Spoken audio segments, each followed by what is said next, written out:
All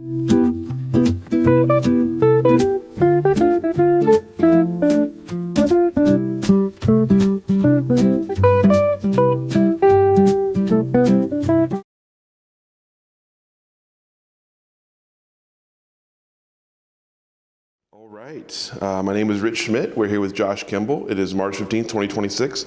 We're Kimball's Artisan Wines in Jacksonville. Josh, thank you so much for joining us today. Thank you. First question, as you probably know, is why wine? Well, growing up, wine wasn't really a part of my life at all. I grew up in a blue-collar small town on the Oregon coast, Coos Bay, in the 80s and 90s, which was going through quite a bit of economic decline with the lack of mill jobs being lost, logging, fishing decline. I grew up in a single family home with my mom and two little brothers, in a single wide mobile home and a mobile home park, which is a fancy way of saying trailer park. We're very low income, times were tough, so there wasn't a lot of discretionary income for anybody to have enjoyment. It was more about making sure that we had food on the table and we had a roof over our head. So it wasn't until my senior year in college at Southern Oregon University in Ashland that I'd get introduced to wine. And this is the spring term, this is 2004. Prior to registering for spring term, I was a fifth year senior. And so I kind of set it up pretty well that last term I just need a handful of elective credits to kind of cruise and not have to stress out about college anymore, and I could party with my friends and enjoy it. And one night prior to spring registration, a good friend of mine, Justin Traver, and I were hanging out, talking about, he's also from Coos Bay. I went to high school with him. He graduated from Marshfield with me as well. And we were talking about how fun, he was the same way, fifth year senior, needed some electives.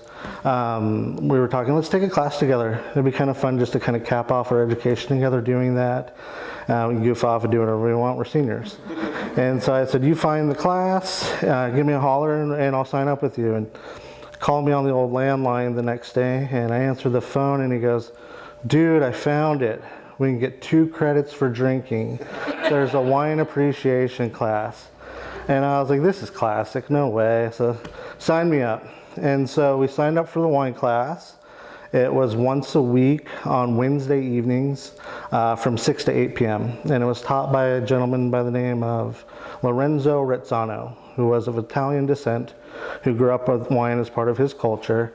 And he was also the owner of the Ashland wine cellar, which is the local wine shop in Ashland that he opened in 1980. So at this point, he had 24 years of wine shop owner experience. I feel he was qualified to be teaching the wine appreciation class as what we call a side hustle nowadays. And so he was really nice. He was really laid back, which I think made a big difference with wine, right? He always had a big smile on his face. He'd come to class cracking jokes, telling stories. But I remember the first day he walked in and he said, Oregon wine is a multi-million-dollar industry. It's world famous and it's brand new. There's going to be a lot of opportunity for young people like you to get involved if you want to. And being born and raised in Oregon, I was like, what the heck? I had never heard of Oregon wine before. That was the first time I'd ever heard of it. And I was like, how do I not know about this? This is really interesting. And that prideful Oregonian thing, I was like, wow, that's so cool. And that was the first little inkling of thinking about Oregon wine. And I describe it as like the blue winery signs appeared that I had driven by 100 times, and the next thing you know, I see winery sign, and winery sign. So that was the first thing that really opened my eyes to the fact that even Oregon wine existed. And so we go through the class, and it was basic, just wine appreciation, learning how to evaluate wine and taste wine. Some differences about white wine versus red wine production versus rosé production. It was pretty laid back. It's two credits in the evening. Everybody's just kind of cruising along and nothing too serious. And we're getting towards the end of the term, and the final project was to go to a winery, go to their tasting room, ask them the set list of questions, bring back a bottle of wine, and share it with the class and do your report. And so Justin and I team up. We go to this tasting room together. It's like a Tuesday or Wednesday afternoon. There's nobody around except for this pretty gal working in the tasting room. She's a little bit older than us. And my friend Justin, he's a good-looking fella, kind of a ladies' man. So next thing you know, she's pouring us a little extra and bragging to us about how chill her job is as a tasting room attendant. And so we start asking these questions like, when did the winery open? And she didn't know. How much wine do you make? And she couldn't really pinpoint exactly how much wine they make. How much red wine versus white wine, et cetera. And she really did a bad job of answering those questions, but did a good job of making us happy and filling our glasses. And so I remember walking out of that tasting room and looking at Justin saying, wow, man, if she can work in a winery, I can work in a winery. I'm gonna get a job in a tasting room this summer. And he's like, you should go for it. You'd be great at that. And so graduation comes up. I graduated with a degree in political science and had a game plan that I was going to go to graduate school and get a master's degree. And I had been accepted at Northern Arizona University in Flagstaff, Arizona.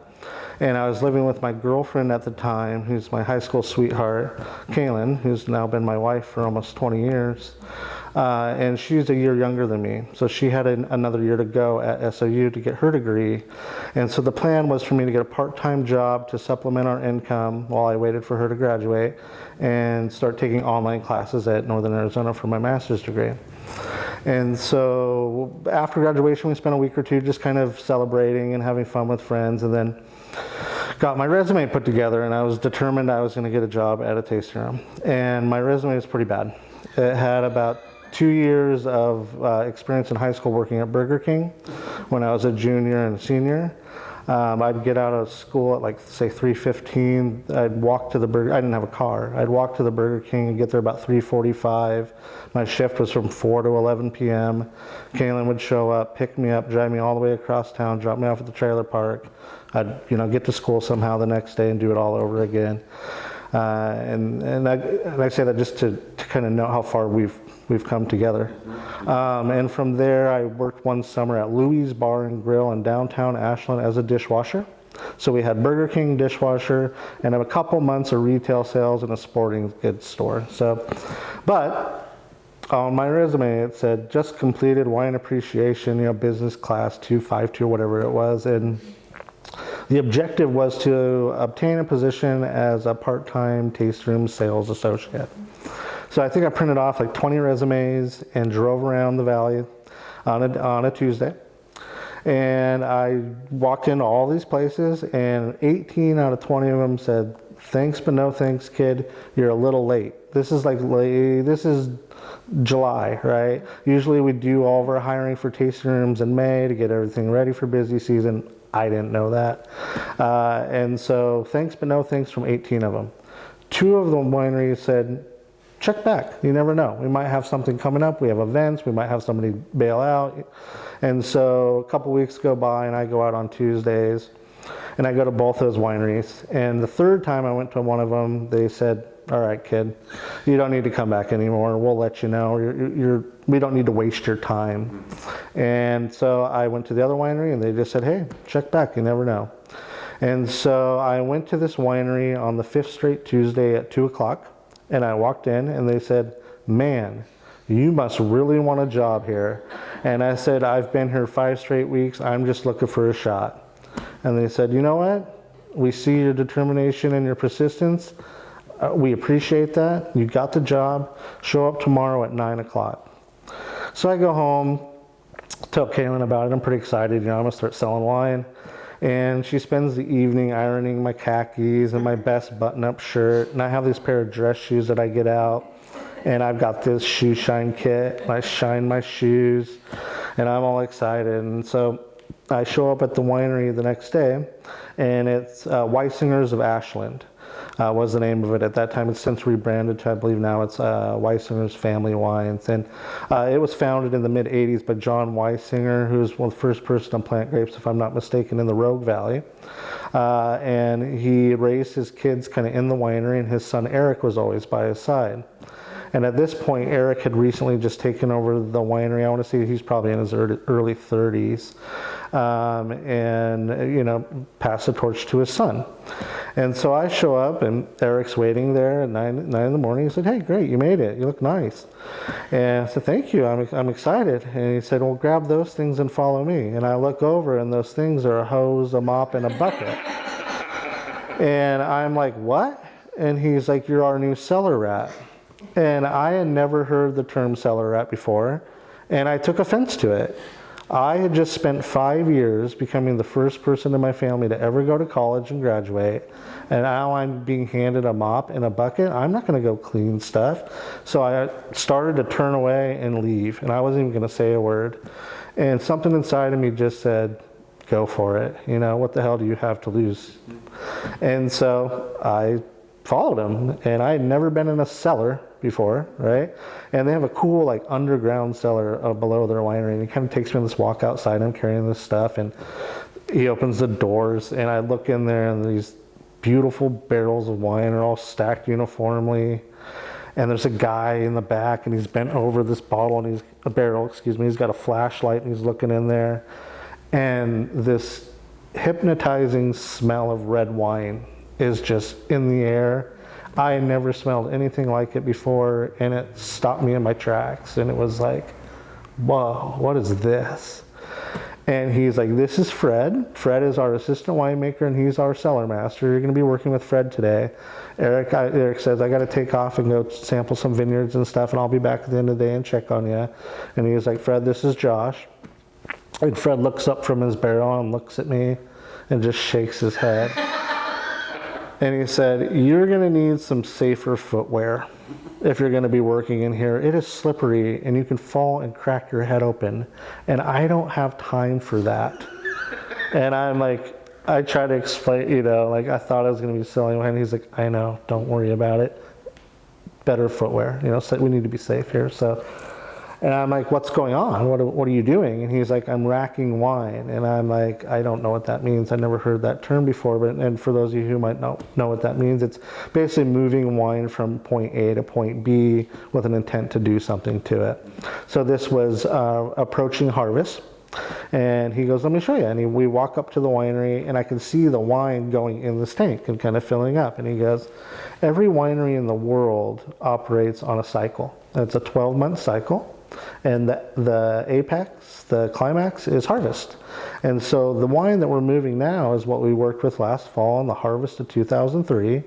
And now we're going to put it in these tanks. In the next couple of weeks, we're going to bottle it. We're going to move it to storage.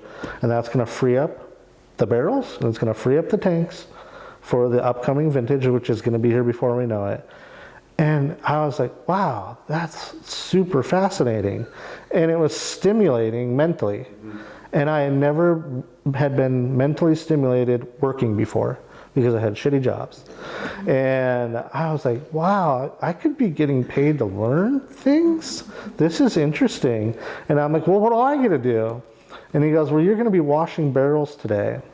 And I'm like, washing barrels? And he's like, sounds bad, super important. We don't want bacteria in these barrels when we go to put new wine in it because it can ruin all the wine, and this is the money. I mean, this is how we live, is year to year.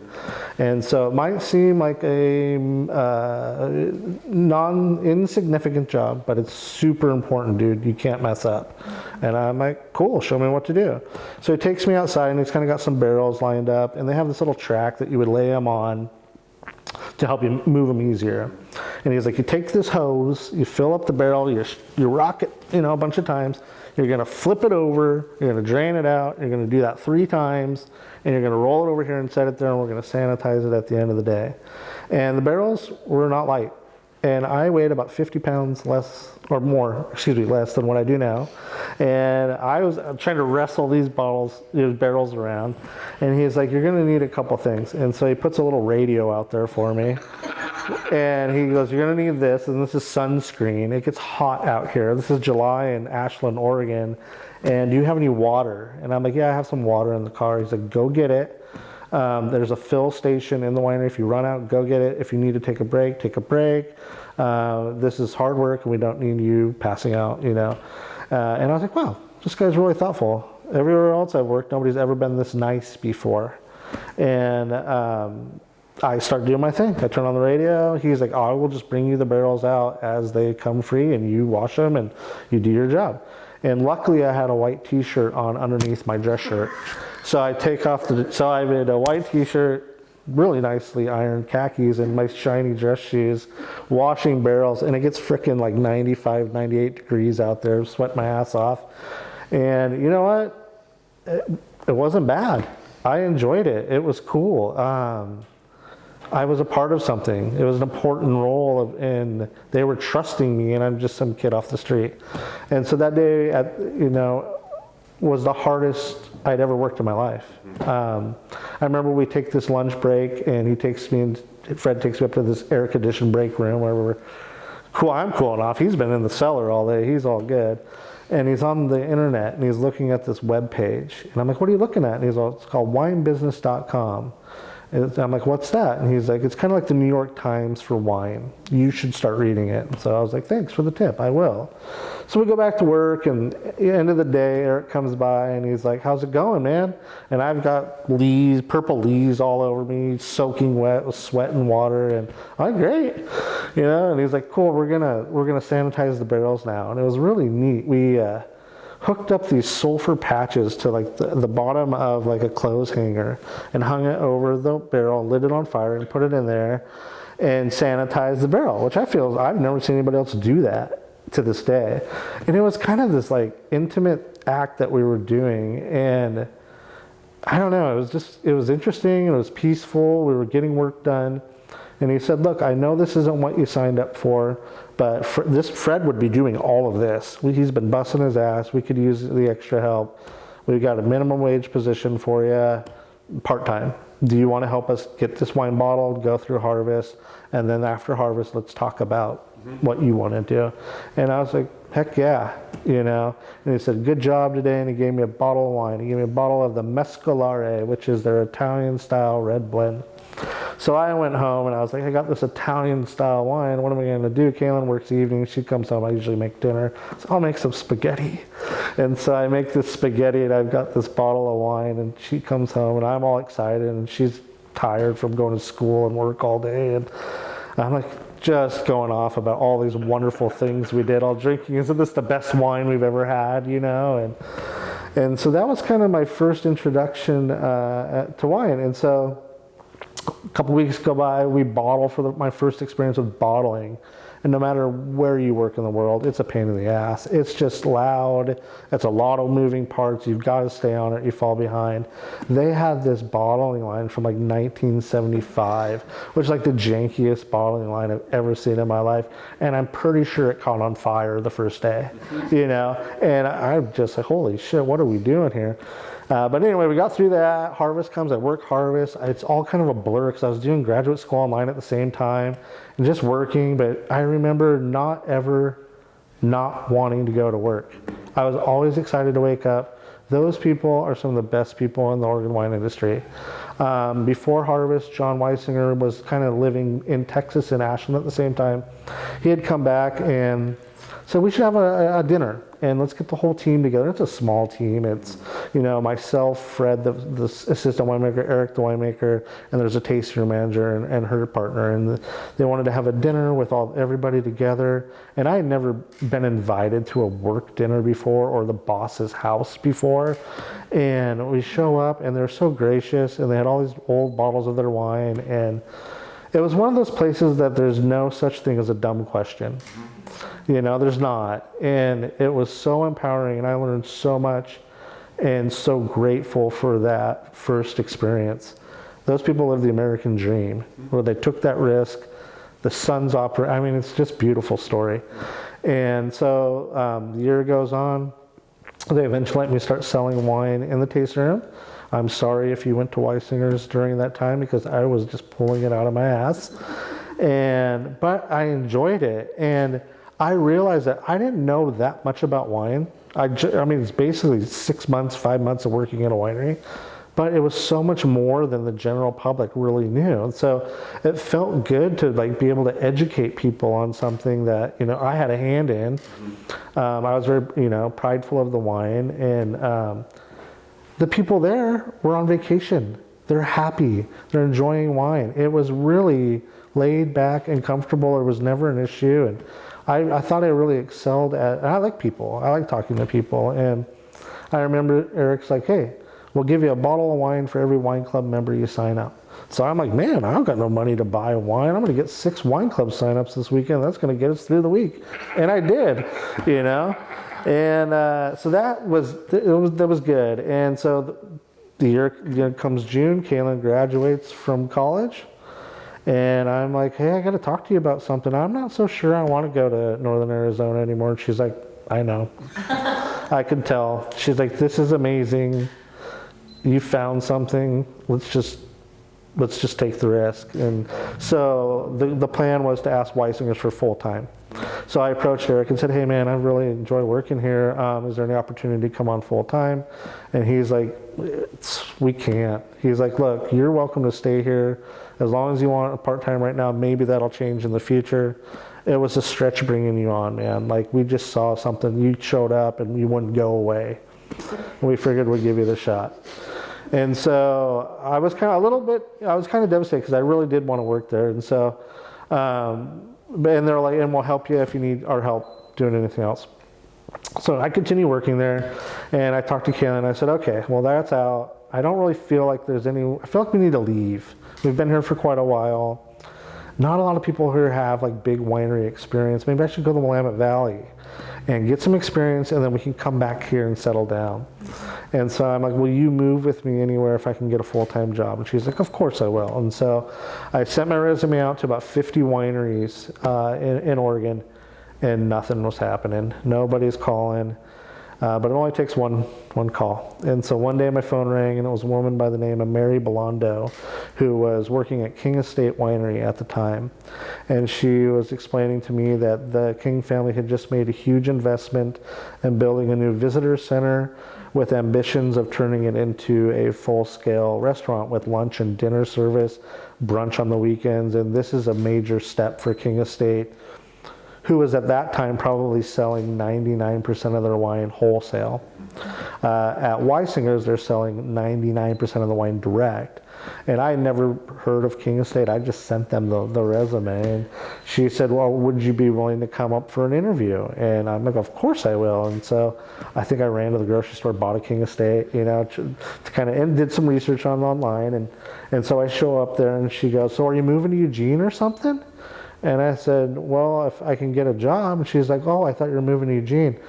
And I said, no, I'm just really ambitious about this. I'm willing to do whatever it takes just to get a full-time job somewhere and keep going with this. I really love it. And she goes, well, thank God you want full-time, because all the applicants we're getting are students, and they only want part-time. And we need some solid full-timers in here.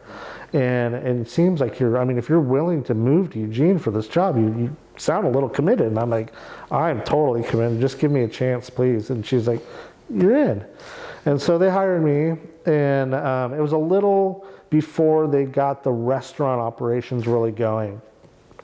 But this is a nice tasting room. They did not spare any expense. And word got out pretty quickly. I just remember I had never been to King Estate, and turning that corner and looking up there at this majestic winery on the hill. It's pretty amazing. You're like, holy shit, what the heck is going on here? And I think they're making like 85,000 cases of wine at the time. And at Weisinger's, we're making 2,000 cases. So this is a really good opportunity for a young guy to get in and try to learn some things, right? Continue to get paid to learn. And so we start off, and word gets out, and it's popular right off the bat, even without the restaurant. People are coming. And like I said, they had never really committed to direct sales before, but all of the articles on winebusiness.com for the last few years were about converting to direct-to-consumer as the wholesale channels got mucked up. And I had been reading all of those articles the entire time, and so had they. And so I hit it off with the upper management right off the bat. They have tiers there. I mean, it's not 3 people. It's over 100 people. And from marketing department to sales department to, all sorts of things. And so they roll out this wine club, and they launch it as we kind of launch this visitor center, and all these people start signing up for it. And they're like, who's going to manage this thing? And I kind of raised my hand and said, I'll take that on. And they're like, you're the wine club manager now. So I'm the first wine club manager in the history of King Estate. And then they start selling a lot more wine, like people are placing orders to have it shipped as they're visiting. There's more people, more volume. And we're making a lot of mistakes on compliance, on taking all this money, then having to contact people and tell them, sorry, we can't ship to you, we didn't know. And somebody's got to streamline this process. Someone's got to educate the staff on how to do this. I raised my hand. I'll do that. I'll figure all that out. And then we start getting a lot more online sales. Who's going to process those? I'll take care of that. I'm just doing anything that we need to get done. And they're like, okay, we've got this 15,000 cases of wine we want to sell in this tasting room. Who's going to manage that? I'll do it.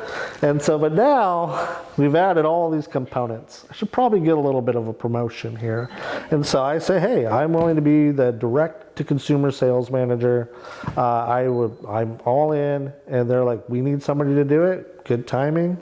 You're in. They're like, who's going to manage you? I'm like, well, I don't know. That's up to you guys. And so they designate the CFO, who's a super laid back guy. And he's like, look, I don't manage anybody here. I deal with the numbers, so just don't cause a problem. You're good. I'm like, cool, I can do that. So nobody's telling me when to come to work. You know, they set my schedule, you know, but just come to work, do your job. Don't mess up. Fair enough. And so restaurant starts getting going. It's a little sketchy in the beginning. They fine-tune that pretty quickly, and it becomes the best restaurant in Eugene. And it's the place to be. I mean, from the time we opened that gate at 11 in the morning till they closed at night, it was just streams of cars. And this is in the middle of nowhere. So they had the vision, it was working, and things were exploding in regards to wine club growth and sales growth. And so I remember the first time I packed a wine club shipment, it took me like 3 hours to do it by myself. By the end of my tenure, I had a team of like 6 people that would take 5 days to pack boxes, because that's how fast things were growing. And so things are going along. We're feeling pretty comfortable, and Eugene Cannon has a good job. And so we decided to get married. And so we got married in September 1st of 2007. And we did a destination wedding in Cabo San Lucas with just a small group of friends. Justin, the wine guy, was my best man. And wedding business at King Estate is booming. It's a beautiful place to have a wedding, but it's not cheap. And it's way beyond anything our families could ever afford. And so I was just like, you know what? I'm going to ask Ed King if it's cool if we have our wedding reception here. So I knock on his door. Excuse me, Mr. King? Kayla and I are getting married. Is it okay if we use this area for a wedding reception? And he's like, of course. And so we threw the wildest party in the history of King Estate weddings. I haven't been there in a long time, but I guarantee you it's still the wildest party. And if you're thinking about having a wedding reception about where you work at, don't do it. And so I thought I was going to get fired, but I didn't. So everything was cool there. And then we're cruising along. Everything's going great. I don't have to manage anybody really. It's more about training. I'm kind of independent. I've got my own office. It kind of turned into it was an administrative job in hospitality. The national sales manager, Steve Thompson, who last I heard he was the CEO of Christum Vineyards. I'm not sure if he still is or not. He came from a hospitality background, and he recommended I read this book by Danny Meyer called Setting the Table. And Danny Meyer owns a restaurant group in New York City called the Union Square Hospitality Group, which is the best restaurant group in America. They're the best at hospitality, all different restaurant concepts. But if you go into one of those restaurants, you know it's a Danny Meyer, you can feel it. So I read this book called Setting the Table, and I get a couple techniques. One's called ABCD, which is always be connecting or collecting dots. And it's a way of talking to somebody when you're trying to upsell or sell them something and have them not realize you're trying to do that. It's like, hey, where are you from? Oh, I'm from Seattle. Oh, did you see Ichiro's home run last night? You know, and things like that. And so that was an invaluable tool that I still use today in our shop. Another really key thing that I took from King Estate, other than the wedding thing was amazing. This concept was amazing. One day I'm sitting there at lunch and I'm reading newspapers online after I read winebusiness.com, and I'm reading the Ashland Daily Tidings, and there's this cover article of this new winery in the Applegate Valley called Cowhorn Vineyard and Garden, and the title is Farming by the Moon. And I read this article, and it's about biodynamic farming, farming with lunar cycles, multiple crop integration, regenerative farming. I had never heard of biodynamic farming before. And these people seem pretty legit in regards to what they've done to establish themselves with Rhone varietals in the region: Marsanne, Roussanne, Viognier, Grenache, and Syrah. And they had just opened. This is 2008. And so in the back of my mind, I'm thinking, shoot, if we ever go back to Southern Oregon, these are the people I need to hook up with. And so I felt so compelled at that time. I called them right there and said, congratulations on opening your winery. I read this article. It's super inspiring. Can I order some wine from you? And they're like, sure. And so I ordered 3 bottles of Viognier. It was really awkward talking to them on the phone. They weren't very skilled at how to take an order. I don't know. It was just, I just remember being awkward. And then, I get busy and I forget about the order, and the wine didn't show up. And this is like 3 or 4 weeks. And so I email them and I'm like, hey, I'm just wondering what's going on with this wine. And they said, oh gosh, we've been really busy. Sorry about that. We'll get it out to you as soon as possible. And then the wine arrived, and I had never had their wine before. It's their like their first vintage, and I know Viognier. I didn't know Marsanne or Roussanne or anything. I knew Syrah. And I remember opening that wine and drinking it, and it was beautiful. It had something that I had never experienced before in wine, and I'll call it energy. There was a life to the wine. The wine was alive. And I was like, damn, this is good wine. These people got it going on. Again, like in the back of my mind, if we ever leave, this is where we need to go. But at the time at King Estate, I was making a living. I had full benefits. I had a 401k. And I'm like 25 years old, doing all these things. We're hosting these wine club events with like 400 people, and I'm shaking everybody's hand and welcoming everybody. It was pretty wild. The best thing about it was we really didn't have a budget. And I had some awesome culinary people and professionals behind me that I never had to worry about. So they're like, thanks, Josh, for the caviar and lamb chops. And I'm like, you're welcome. And I go back to my townhouse in Springfield, But yeah, so leaving would have been foolish at that point. We were so comfortable, we said, okay, let's buy a house. Let's buy our first home. And I get in touch with a realtor through a friend. I don't really know him. And he's like, okay, did you find a house? We find this house in Cresswell. It's like $120,000.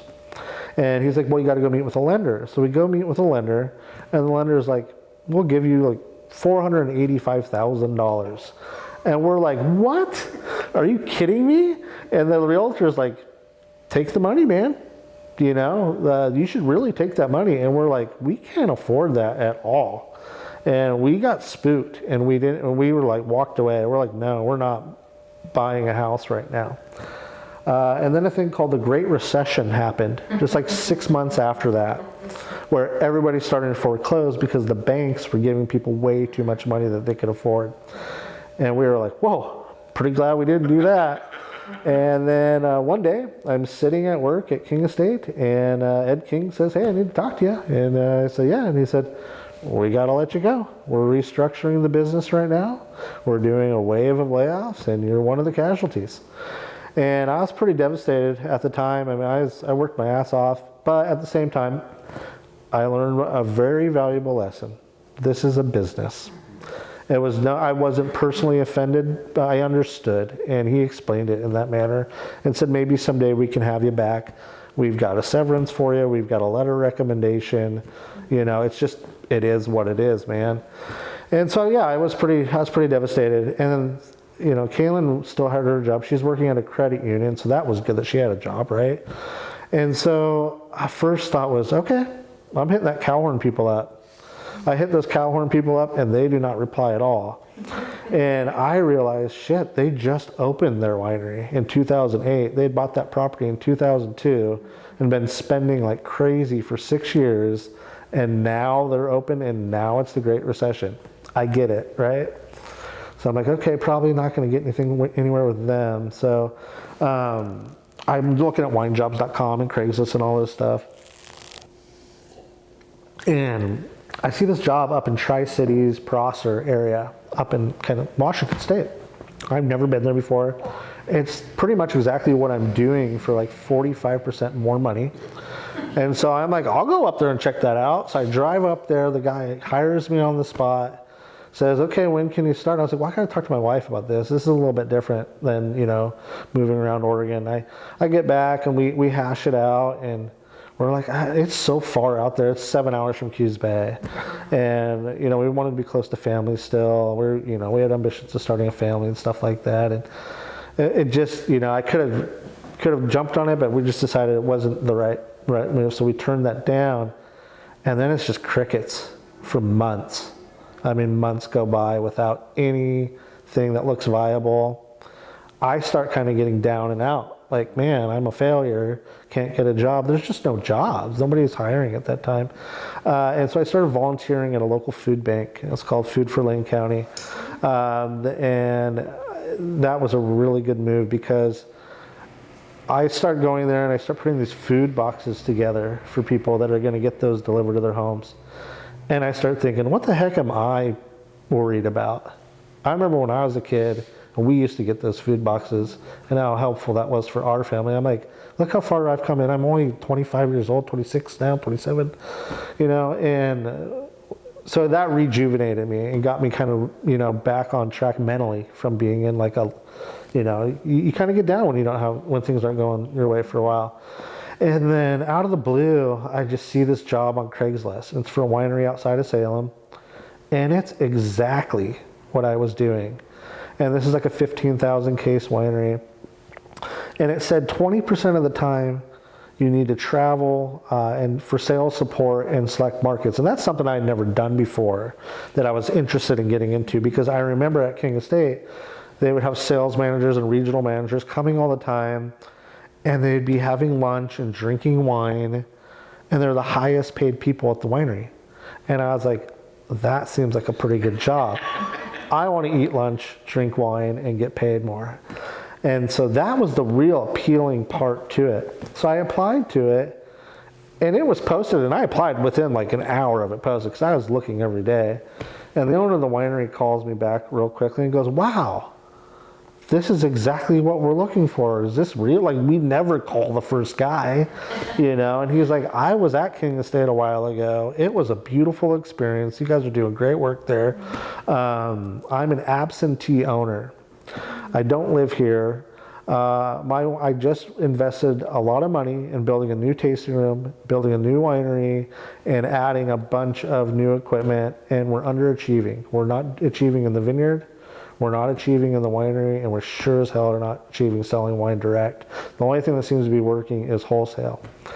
And he's like, we need somebody to come in here and kind of grab the reins of this thing and get it going. Exactly what you've been doing. We're much smaller scale.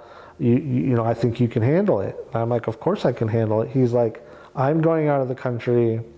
I can't meet with you, but our national sales manager is going to be in Denver next week for a layover for like 4 hours.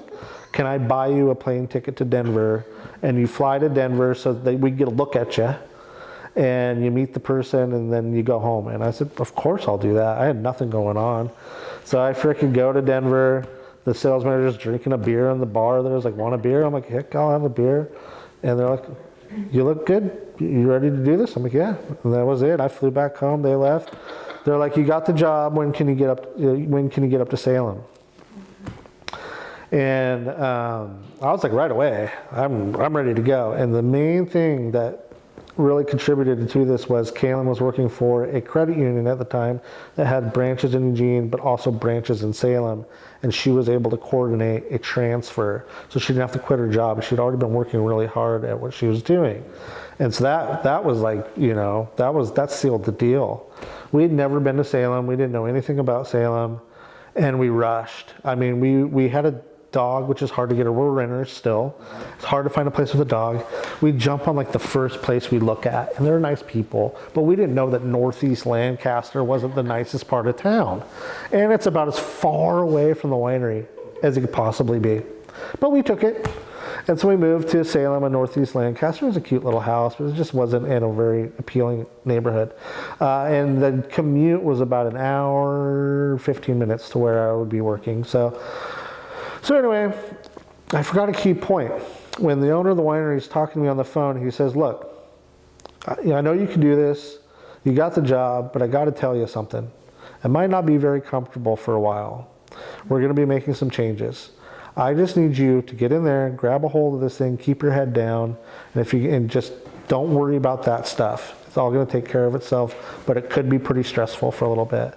And I was like, no problem. I'm going to get up there, do my thing. I know how to do this. We'll rock it out. Let's do it. And so I walk into this winery the first day to work, and it was a bad energy in the air. I could feel it. And it was like walking on eggshells. The vineyard manager who'd been there for a long time had just been let go. They're like, who are you? What are you doing here? And I'm like, I'm just looking to work and do my job. And so I get settled in. I remember getting a laptop and like trying to set up my company email. And the general manager, who's also the winemaker, walks in and goes, can I talk to you for a second? And I'm like, sure. And he's like, what's going on here? And I'm like, what do you mean? He's like, how did you get hired here and who hired you? Mm-hmm. And I was like, well, I replied to an ad on Craigslist, and it was from the owner of the winery. And he goes, oh, that's funny because every single person that works here, I hired. Mm-hmm. And he's like, do you report to me? Because everybody that works here reports to me. And I'm like, no, I report to the owner of the winery. And he's like, that's what I thought, and goes and slams his door in his office. So that was my introduction to this winery. And it was just a bad vibe. It wasn't a good fit from the very first day. But I had a job to do.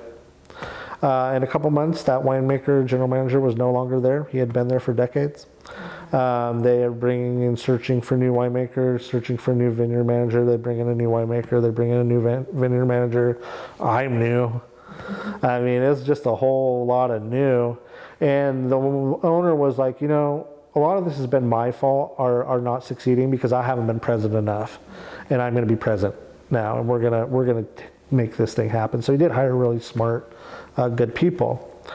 And so, we're living in Salem. We don't know anybody there. We really don't like where we're living. Part of the appeal was closer to Portland. I was like, we'll go to Portland all the time. And like the first week we lived there, we went to dinner at Paley's place. And then a couple months later, we went to Pock Pock.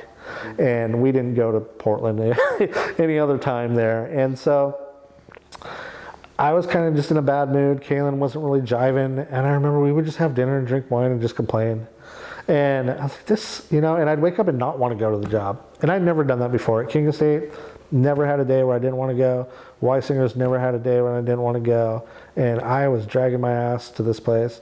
And then the phone rings and they're like, hey, we're going to get you on your first sales trip. You're going to Las Vegas. And I was like, I'll go to Vegas, You're going to meet the sales manager in Vegas. You're going to do a ride along with with the distribution company. And those of you who might not know what a ride along is, it's exactly what it sounds like. You get in a car with a sales representative from your distributor, and they drive you around to sell wine, and you're riding along. And they're like, meet us at this casino at 11 o'clock. And Vegas is wild because you could just go into one casino and sell wine in there all day. You don't have to leave. There's so many outlets there, right? And it was actually earlier than that. It was about 10 a.m. And I remember we meet the sales representative. She's this beautiful woman who's wearing really fancy clothes, lots of diamonds, obviously very good at her job. I'm with the sales manager.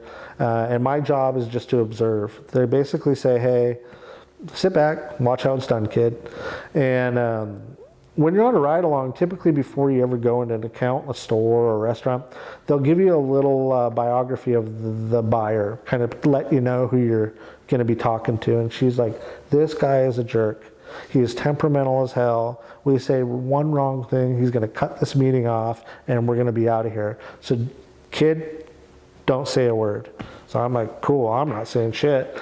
And I'm wearing like freaking some stuff from Ross, you know. This lady's fancy as hell in a brand new Mercedes. And we roll in, and it's some sort of raw bar, and I can't remember what it was. And it was right before they were opening. And we sit down at this table, and the sales representative says, hey, I have some work to do. I'm going to go check on some things. I'll be back. And leaves just the sales manager and I together. And the guy comes and introduces himself to us, and I don't really even say anything. And he's like, well, who's him? Who's he? And I'm like, well, hi, I'm Josh. I'm just kind of, he's training, he's just watching, don't, you know. And then the national sales manager for the winery starts this presentation. You know, you put the wines out, you got a map and all this stuff. And the buyer goes, well, how long have you lived in Oregon? And the sales manager's like, well, I live in Florida. And he's like, what? You live in Florida, but you work for an Oregon winery? And the phone rang, and the manager's like, I have to take this. I'm so sorry. I'll be right back. And leaves. And so here I am sitting with the volatile wine buyer guy. And he goes, well, how about you? Do you live in Oregon? And I go, yeah, I live in Salem. I'm like about an hour outside the winery, but I grew up in Coos Bay. I'm not really claiming Salem. No offense to anybody from Salem, but he goes, those damn Marshfield Pirates. And that's our football team. And he goes, my cousin played for Roseburg in the 90s, and I remember those were some epic battles. And I was like, no way. How do you know that? And he goes, how was growing up in Coos Bay? And I was like, man, when you grow up in Coos Bay, you just want to get out of there, you know. I appreciate it a lot more now. And I go, how was growing up in Roseburg? And he goes, oh, I didn't grow up in Roseburg. I grew up in Rogue River. And I was like, man, I love the Rogue River. My friends and I go camping down at Argo every summer. We raft from Hoggs Creek to Graves Creek. He's like, man, I grew up rafting from Hoggs Creek to Graves Creek every summer of my life. Did you stop into Gleason and have a margarita? And I'm like, of course I stopped into Gleason and had a margarita. I think I had two. And he's like, well, what do you got here? And I'm like, well, this is our Pinot Gris. And he's like, we got to kind of get this show on the road, you know, like nobody's around here. And so I pour this Pinot Gris, and he's like, do you like oysters? And I was like, I freaking love oysters. He's like, get us some oysters. Guy runs over, plate of oysters. He pours me some Pinot Gris. He's like, try the Pinot Gris with the oyster. And he's like, what do you think? I'm like, freaking delicious. And he was like, it is pretty good. And he's checking out the Pinot Gris, and he's like, we always have a Pinot Gris by the glass from Oregon on. And I'm like, oh yeah, what do you got right now? And he's like, King Estate. I was like, man, that stuff's mass produced, dude. They make so much of that stuff. It takes them like 3 months to bottle it. We make like 900 cases of this Pinot Gris with our hands. It's a much more artisanal product, and I think it's better anyway. And he's like, you're right, it is pretty good. He's like, how much is it? And I'm like, I have no idea. But there's this sheet, you know, that has the prices on it. So he looks at this sheet and he's like, well, shit, it's not that different. He's like, okay, we'll put it on by the glass. I'll take 10 cases next week. And he's like, I gotta go. He's like, Josh, it's really nice meeting you, really nice talking with you. I'm like, here's my card. Next time you're in Oregon, come to the winery. We have a guest house. Well, I can hook you up. We'll take care of you. He's like, that sounds great, man. You have a great day. It's really good meeting you. And walks away. And I'm sitting there by myself, and then the two salespeople walk in together. They see that he's gone, and they're like, what the hell did you do? And I was like, I didn't do anything. They're like, what did he say? I said he'd take 10 cases of Pinot Gris next week. And they're like, what?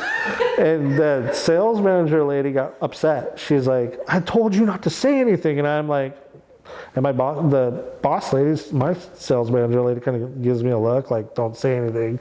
So we just walk out of there. We get outside of the restaurant. She's like, don't you ever pull that again. And so I just like, okay. And I thought it was pretty good. I thought getting a glass, you know, I've never sold wine like this before, you know, but I was just connecting dots with the guy, you know. And I sat in the back of her car. She drove us around Las Vegas that day, and I knew I could do this. And I didn't say a word for the rest of the day. We went to lunch at Lotus of Siam, and I talked to some people there because it's one of the best Thai restaurants in the United States. They have all these Rieslings. We had this whole sales force doing a presentation for them. All these bottles of Riesling, drinking great wine, eating this Thai food that's the best I've ever had. I'm like, I could do this. So that was my first experience on the road selling wine. Get back to the winery, all hell's breaking loose there. And I was just looking forward to those next sales trips. And so they start sending me by myself across the country, and primarily flyover states, which are small states that successful brands don't necessarily have to go to, but we weren't a very, quite frankly, successful brand. We weren't. And so we had to do whatever we could to sell wine. And so I was going to random places. And then the big one was the RNDC trade show, which is in Atlanta, Georgia. And I got to go do that and be a representative for this winery, which is a big deal. I'd never been to Georgia. I'd never been anywhere. I was so poor growing up. We never traveled anywhere. And so this was like exciting, you know. And I go to Georgia, and this is a big trade show. RNDC is a huge company. I don't sell any other wines here. But I run into a couple of the bigwigs from King Estate there. And they look at me and they go, "What are you doing here?" And I go, "The same thing you're doing." And they're like, "Good for you, man." And so that felt pretty good, you know. A couple months go by. I'd been there about a year. I'm driving to work on a Saturday morning to work the tasting room because I did everything. And there's the owner on the other end, and he said, "Hey, are you at the winery?" I said, "No." And he goes, "You don't need to come in today." I was like, "Oh, what's up?" He goes, "We're going to let you go. We don't think it's a good fit." And I was like, cool. Like, we really didn't like it there. It wasn't, I was just grinding and going to work, you know. And it actually felt like, it wasn't good. No one ever wants to get that call. But it felt like 10,000 pounds being lifted off my shoulders, to be honest with you, with the amount of stress that I was under at the winery. And but I, had this new skill set. The job's temporary, but the skills are permanent. And I was excited, you know, so it was a relief. I drove home. Kaylin didn't work on Saturdays. It was early because I was still going in the morning. She's like, "What the hell are you doing home?" And I go, "You're not going to believe this. They called me on the phone and let me go."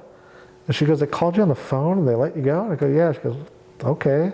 And she's like, "Are you okay?" And I'm like, "I'm fine." She goes, "Thank God." And she's like, "Can we get out of here?" And I said, "Hold on." So I walked to the kitchen. We have this bottle of sparkling wine in the fridge. And this is like 9:30 in the morning that we've been saving for a special occasion. And I grabbed that bottle of wine and 2 glasses and took my shoes off and got in bed. And I opened that bottle of sparkling wine and we laid there and we drank the whole thing, talking about, okay, what's our next move? How are we going to do this? And so throughout the course of that experience, I had been in conversation with 2 wineries in Southern Oregon, knowing that this wasn't going to be a long-term thing. I wanted to see what was going to give it a year. And they were kind of giving me a year. So the time kind of ran out. And so one of the wineries I was talking to kind of had an open offer. Like, if you make it down there, we got you. The other one was Cowhorn. I finally got them. And we were talking back and forth. And they're just like, "We think you could really help us, but we're not sure." They are not people that have a background in sales or hospitality. They're finance people. And so I thought I did have a lot to offer, but there was just something that they just wouldn't hire me. There was something there. So I decided to take the other job in Southern Oregon. It was actually the winery that Justin and I went to at the wine appreciation class, where the person couldn't answer our questions. And I start working there. We'll backtrack just a little bit. We thought we were going to move to Ashland. So we came down here with our dog again in a rental, because that eliminates 75% of the options. Ashland changed quite a bit since we'd been gone. They're all charging like $95, $75 application fees per person to apply, and you're like 8th on the list. It was a racket. And I swear that first day we spent like $600 on application fees. And I'm like, this isn't going to work. We're not going to get a place here. We're going to have to either branch out to Medford or figure it out. So I get on Craigslist and I find this little house in Jacksonville, which is about a mile up the road from where we're sitting now. And we had never been to Jacksonville before. Other than the Brit Festival for a concert. And so we go meet with this guy. This is his retirement project. Really nice guy. And he's like, "You guys are in, you got it." And so we moved to Jacksonville, not really knowing anything about it. And within a week, we're like, wow, we love this town. how lucky did we get? This is amazing. And it's not that far from Ashland, not that far from Medford, but very small town feel. It's like 2,800 people, very old school. So I started working at this other winery. We got the place in Jacksonville. And I'm doing the exact same thing. I'm drafting a wine club, helping them get everything organized and going. And one Saturday, this group of gals comes in, and it's about 4 or 5 girls. And I worked with all of them at King Estate. They were on a girls' weekend down here wine tasting. And they had heard I was working here and wanted to come check it out. And said, hey, great to see you. You know, they're like, where should we go? And I was like, I would go to Cowhorn. I was like, Cowhorn is making the best wine, I think, in the area. Go check it out. And they're like, thanks, it's great to see you, you know, yada, yada. And they go wine tasting at Cowhorn. And while they're wine tasting at Cowhorn, they say, how did you hear about us? And they're like, oh, our friend Josh works at this winery over here. And we used to work with him at King Estate. And they're like, Josh Kimball? And they're like, yeah. And they're like, he lives here? And they're like, yeah, he lives here, lives in Jacksonville. And they're like, no shit. So the next day my phone rings, and it's the folks from Cowhorn. And they're like, how come you didn't tell us you moved here? And I was like, last time I talked to you, it was kind of like, don't bother me, I'll call you, you know? And they're like, this changes everything. Would you like to come talk to us for an interview tomorrow? And I was like, of course, you know? And so I roll in there to Cowhorn, and they go, the whole time has been kind of weird with you. Do you know you're the first person to ever call us and order wine? And I go, no, I didn't know that. And I thought back on, this is a couple of years ago, right? And I think back on it, I'm like, I got to ask you, what took so long to get the wine? And they're like, we didn't know what to do. We didn't know how to print a shipping label. We didn't have a box to put it in. And I was like, well, when last year at King Estate, I shipped twice as much wine as you make. I'm pretty sure I could help you with this. And they're like, we wanted to hire you, but we didn't want to have you move down here and have it not work. We've never hired a sales manager before. But now you're here. If you'd like to work with us, you have a job. And that's the job I wanted, right? They're like, we've been trying to figure out a 40-hour thing for you. We're a small, tight-knit team. It's kind of a hybrid. You have to do everything. And that's what I love to do. That's why we love wine, is because there's so many different aspects of it, right? So they're like, okay, Tuesdays you come in, we do meetings. You're going to do like reply to emails. You're going to process wine clubs, process all the shipment from the weekend. We're with a distributor here locally that's a Portland-based company. We're going to tell them we want to take over all of the state of Oregon except for Portland. As at that time, the narrative had shifted on winebusiness.com from direct to consumer to direct to trade. We're able to maximize your margins and take control of distribution and do it yourself. And so they said, we're going to have this conversation with the distributor. We want you on Wednesdays to go around Southern Oregon, sell wine and take orders. And then Thursdays, you're going to pack the car up. You're going to go make all the deliveries. Friday, you're going to work in the taste room, sign people up for the wine club that you create. And they're gonna, process, ship, get people that will buy wine. And Saturdays are gonna do the same thing. And I'm like, that sounds cool. That's like that's not boring, right? And you're gonna help in the winery. You're gonna help in the vineyard when necessary. We also process thousands of pounds of asparagus. We're gonna need help there. And so, yeah, I'm all in. Whatever we need to do. And so I let the other place know that I was gonna leave, and they weren't very happy about that. But it's a business. I already learned that. And so I start there, and everything's perfect. We're rolling along. I take ownership of the distribution in Southern Oregon. We just start selling more wine than we were. I have a personal relationship with them. We're getting a better margin. I draft their wine club. We launched the wine club. We're getting people signed up. The very first weekend I worked in the taste room, I crushed their sales record. Not by a little, by like a lot. They had just no background in sales and hospitality. And so everything's working great. Then we realized Wednesdays are kind of a waste of time because we only have 4 wines. I can't go around and show you the 4 wines over and over and over, right? I've already done that. It's kind of automatic, right? Like we've already got it placed. It's kind of, so I'm like, what about Eugene? They're like, what do you mean? I'm like, I will drive up to Eugene with a car full of wine and some blank invoices, and I will sell all the wine and I'll drive home. And then on Thursday, and while I'm doing that, I'll get all the orders for Thursday, and I'll process all the orders Thursday. I'll take all the orders, and I'll do the tasting room Friday, Saturday. They're like, let's do it. The distributor already got us some presence in Eugene, so that's where you start. You start with the accounts that you already have, right? And then you go and you introduce yourself to them, and they understand it's a business as well. They're not concerned with anything. They're concerned with how reliable are you going to be. If I order this wine from you and put it on my wine list, am I going to be able to get it? Especially if I put it on by the glass, right? So I'm there every week, like clockwork for weeks. Wake up in the morning, drive to Eugene, sell wine all day, drive home. But you've got to do that. That's what it takes. You got to build that trust. You got to show them that level of commitment. We're selling more wine than we've ever sold in Eugene. I have a personal relationship with all those people. I'm managing all the accounts in Southern Oregon. We're building the wine club. We're getting great scores and recognition. I'm drafting emails, sending those out, selling thousands of dollars worth of wine off the email. We're starting to click. The wines are great. This is just an underdog in a little area that, outside of here, nobody's ever heard of these wines. And so I felt like for me, it was easy because the wines were so great. And the story and everything behind them was pretty damn authentic. And so I put the effort into it, but it was really great having a product that was so good.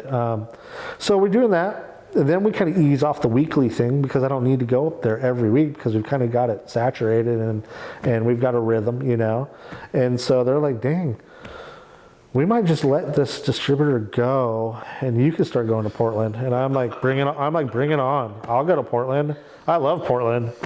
And so they're like, okay. They call the distributor and they're like, hey, we're just going to take this thing. And they're like, good luck. And so we changed my schedule around a little bit. So then I would leave on Tuesday mornings, drive to Portland at I'd leave my house at 6 o'clock, be up there by 11, sell wine all day, stay the night, sell wine all day on Wednesday, get all the orders for Southern Oregon, send those in. They would relieve me on Thursday and do deliveries, and then I would trickle home. I would go out to McMinnville, create some relationships there, cruise into Salem, get some accounts there, check in on Eugene on the way home and be home Wednesday night. Tuesday night, Wednesday, be home Thursday night, work the tasting room Friday, work the tasting room Saturday. And it was awesome. It was a huge challenge. And you start with the accounts they have, you go and that makes it easy. You're not just starting from scratch. I already had some legwork in. We had good press, just a curiosity, of what these wines were. But again, the exact same thing. You've got to show that level of commitment. So I was going there a lot in the beginning, and then you just create the system. And the people are very willing to work with you because they see how committed you are. And in regards to purchase patterns, right? Say you go to the small wine shop and they would normally buy 3 bottles from you, and they could do that every week with a distributor, but I might not be back for a couple weeks now, so they would buy 6. It was really cool. It was a mutual respect thing that we're able to achieve. And people knew I was serious. If something happened and they needed something, I'm going to make it happen. No doubt, and so we're building that clientele. Everything's going pretty good. We kind of get the rhythm down. It takes a while to do that. And we're hosting events now for the wine club, and that's working out well. There was this issue where we think we made a wine writer mad. And my job was to solve this problem. And it was a very famous wine writer that was writing really nice things about us.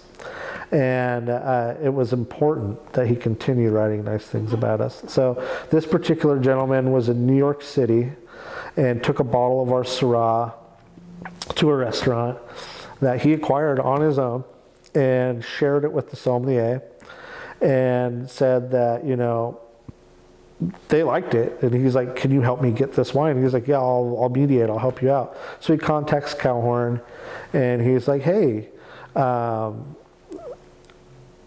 this important person in New York would like to buy their wine for their restaurant. And we're like, I didn't say, I actually wasn't even quite there yet. And they said, thanks, but no thanks. We have no aspirations of selling wine in New York. And then a short while later, the wine writer guy follows up, and they run into one of the owners at a trade event and says, so how's it going with that? Did that work out in New York? And they go, oh no, we didn't follow up.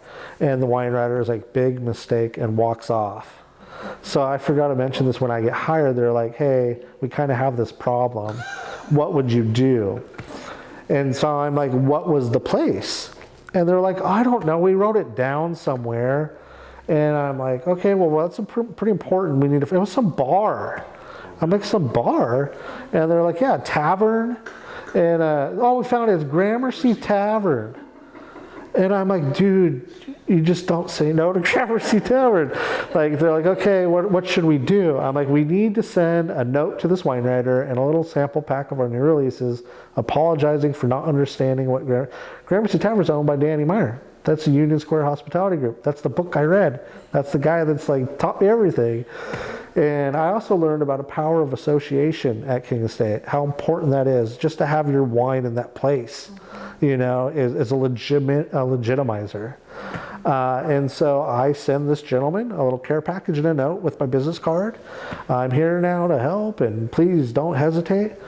My phone rings the next week. It's the wine writer, and he says, thanks for the package. I don't usually accept things like this. I'll put it to good use. I couldn't believe they didn't want to go forward with that. I'm like, you have to excuse them. They're not restaurant hospitality people. They do not know what that is. How can I make this right? And he's like, here's the guy's information. I reach out to the guy. He's like, man, I remember those wines, because the guy who brought them there, the wine writer, is super influential, writes books about wine that all these sommeliers around the country read and adore. And he's like, yeah, I'd love to get those wines. I sent him a care package in the mail to New York. And he's like, okay, we want to put the Syrah on. And this is the buyer of Union Square Hospitality Group, not just the one restaurant. And he's like, okay, we'll start off with a couple cases for Gramercy Tavern. And I'm like, cool, I'll just mail them to you? And he's like, yeah, we'll just mail you a check, which might not be legal, but statute of limitations.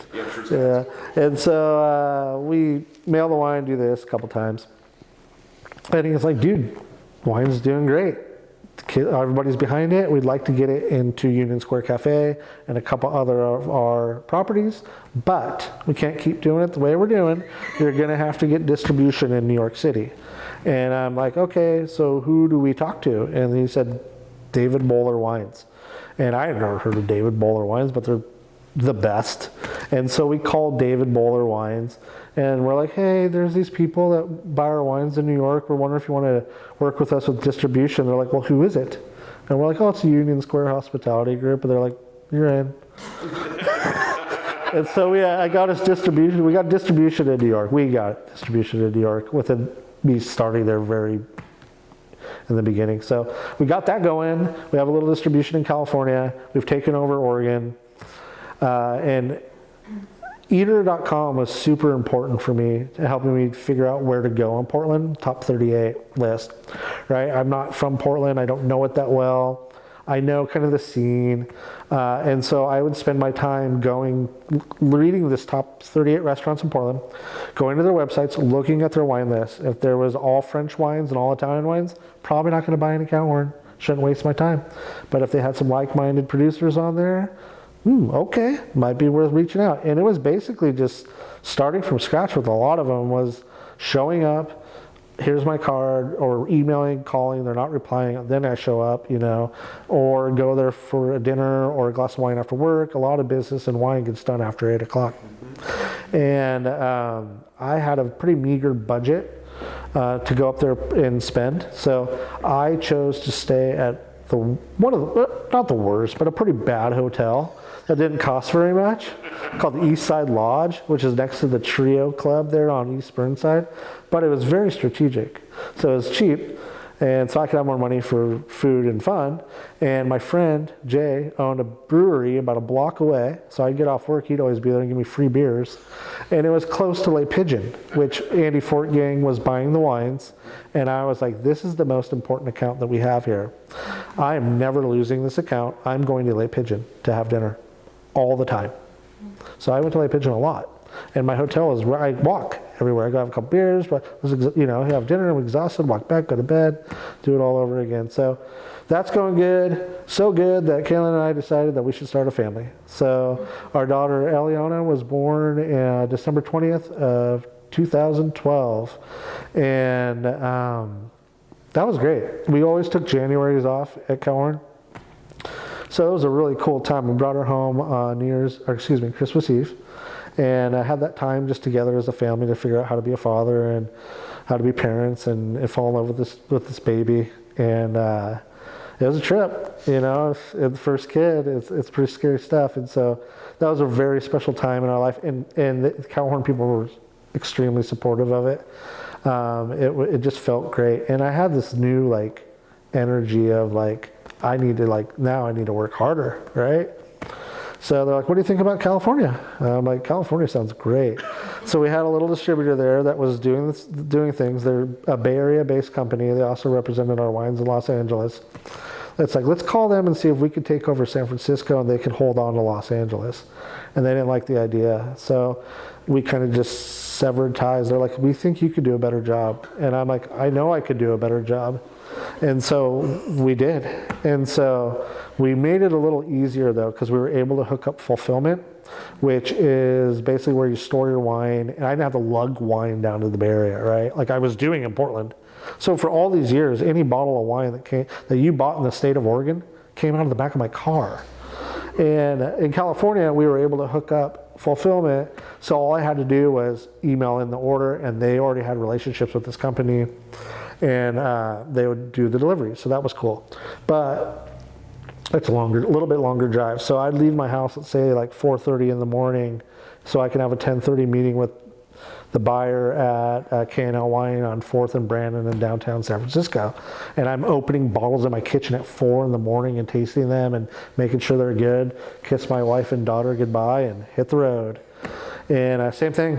So Tuesday night, Wednesday night, come back Thursday. They'll relieve me on my delivery duties while I'm gone there. Work the tasting room Friday and Saturday. Build the wine club, all that stuff. Execute the wine club, execute everything. And so kept doing that. And then now we're going San Francisco one week, we're home a week, we're going Portland a week. And I'm all about it. I'm still going strong. I'm driving a lot, but I actually like to drive and I like to be by myself. And I love that new challenge. I didn't know anything of San Francisco. And again, you have an account list, so you start there with the established relationships. And wine writer guy, he's like, hey, took that Spiral 36 to this restaurant called Quint's last night in San Francisco. That's 2-star Michelin, 3-star Michelin restaurant. They really liked it. Thanks, wine writer. Knock, knock, knock. Hey, Quint's, I'm Josh from Calhorn. So we had that kind of in our back pocket. It was really cool. So start doing that. Start getting, and California is different. So Oregon, people buy bottles of wine. California, they have payment terms. They don't have to pay. It's not COD. They buy cases of wine. So a very small winery like ours, which this time we're probably 3,000 cases, right? You get 10 case orders, and you can get 5 of them on a trip. I mean, that's a month of wine in Oregon. And so the effort was worth it, and it was fun and challenging. I did the same exact thing where I posted up in this dive hotel, the same place every time, just like Eastside Lodge in Portland. So I kind of get my neighborhood vibe. So every time I go there, I go to the pub. The guy knew me, the bartender, because that's how I like to operate in that regard, where it kind of feels like I'm home even though I'm not home. And my daughter, I'd FaceTime my wife, and my wife's home with the kid, and at that time, she couldn't say, Dad, I miss you, come home, and my wife looked pretty exhausted, but she never said a word. She was just like, we're doing this, and everything's going great. We go, okay, what about Los Angeles? I'm not driving to Los Angeles.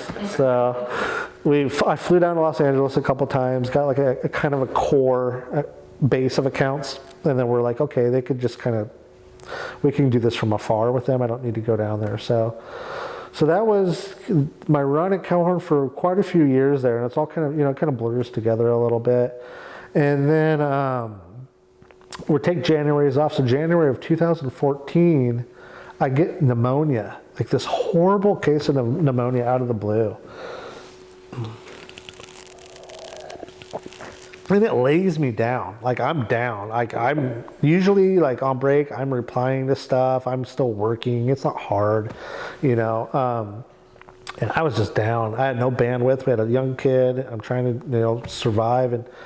And we usually do all of our game planning and like meetings the first week of February. And I can't make these meetings. I'm still struggling here bad.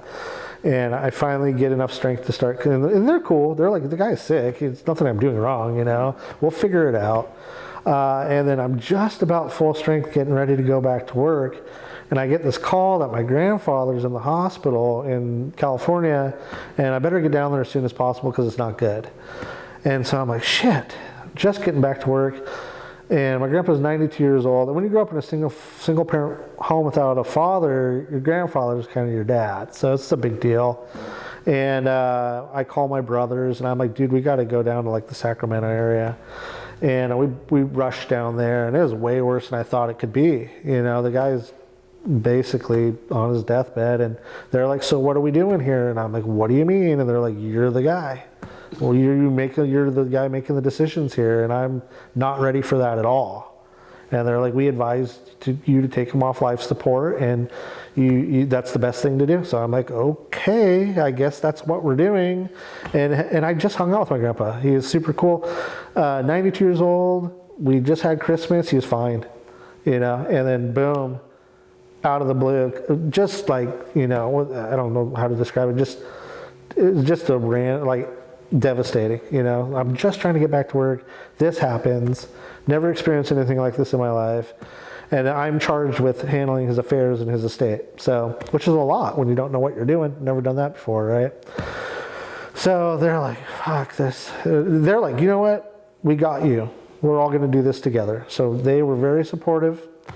This is a lot of stuff when you're managing 100 accounts here and you're and all these things, and it's a lot of work, and it's not a job you could just give 100% to. It's 110%.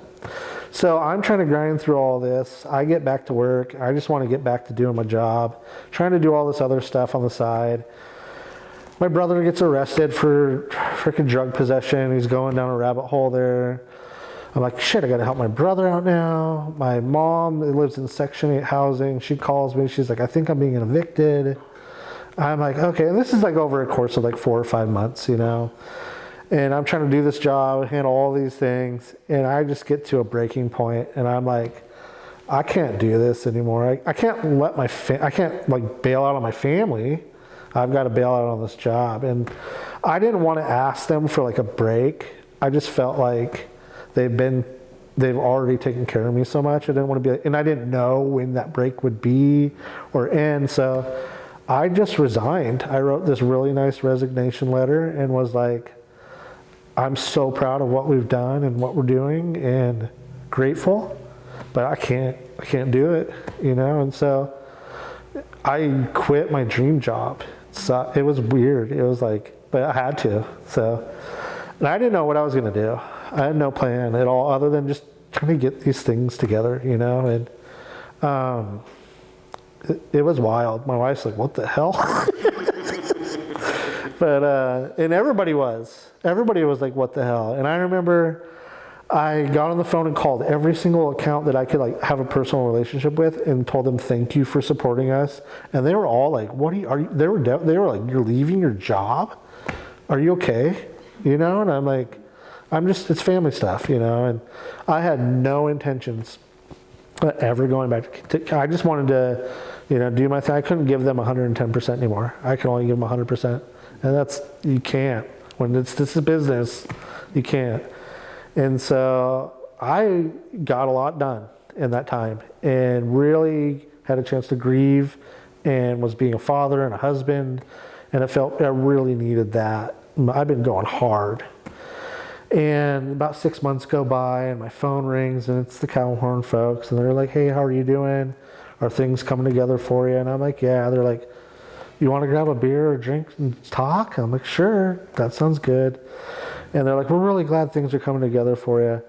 I'm like, I know, it's been a bitch. And they're like, do you want to come back and work for us?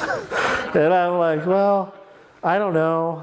I was like, I do and I don't. And they're like, well, why don't you? And I was like, I don't want to work weekends anymore. I've been working weekends for years. They're like, we're pretty sure we could figure that out. We'll take care of that. Don't worry about that. And I'm like, I don't really want to deal with like the wine club stuff anymore. And we've been expanding the vineyard and talking about doing more sales. And like, I really just want to move into like the national sales manager. And like, I've been doing so many things. I think if I could focus on that, I could really do a good job. And they're like, okay, let's think about that. We can get you into that. And I was like, I definitely need more money, And they're like, well, we figured you'd probably say that. So we kind of prepared for that. So we decided that I'd become the national sales manager and return to Cowhorn. And so I did. And it felt right. Everybody was excited. I was excited. I mean, I got back on the road like I hadn't missed a beat, and then you're just trying to rekindle everything, stoke the flame, trying to stoke that fire back up before it goes out, and buyers move on. Where did they go, and blah, blah, blah, and all these things. And so Cowhorn's going through a build out of a new tasting room facility. They are going to need new people anyway, so they hired someone to kind of handle all of those direct sales things I was doing. And then we went national. We expanded our markets. We added Washington State, Florida, Texas, Colorado, Arizona, Washington, D.C., Maryland, Virginia, Utah, all within like a very short amount of time. And it was a whole new set of challenges for me. I've never had to negotiate with distributors before. You don't really negotiate when you're selling wine to a restaurant. It's like whatever you want, And finding the distributors was really fun. But it was just like going through the eater.com. It was looking at their portfolios. Are there like-minded producers? It was calling wine shops in New Orleans and saying, hey, I like your shop. Is there a distributor that you would recommend that are, And also, is there someone you wouldn't recommend, right? And for example of that, I found this distributor and I called this winery in the Willamette Valley that I have a lot of respect for that's very like-minded. And they're like, they haven't paid us in a year. We're getting ready to get into litigation. And I'm like, thank God I called them because I was about to hook up with them, little small things like that. And so we do that. And I'm not really traveling that much to these markets. I mean, it's more about what markets can we get that can kind of self-sustain. Again, we're a small winery. We don't really need that much. But we decided maybe we can sell more in New York, even though we were selling quite a bit. We'd never gone there. We've never done anything. So they're like, let's go. I'm like, I'll go to New York. And so I go to New York City. And if you can make it in New York, you can make it anywhere, is what they say, right? And so I go around and have great success selling wines with these David Bowler folks who are just the greatest. And they invite me to come back and do their spring portfolio tasting thing, their big annual thing. And so we commit to that. Brienne Day, we're Cowhorn C. Brienne Day is next to me there, D, right? And things, and just like. Selling wine in New York is wild. It's just on a subway. You're from Coos Bay, Oregon. This is way different. But so we're doing that, just grinding. Same thing. My wife and I have another kid. Our daughter Marion. She was born in December 3rd, 2016. So now we have 2 kids. We still don't really.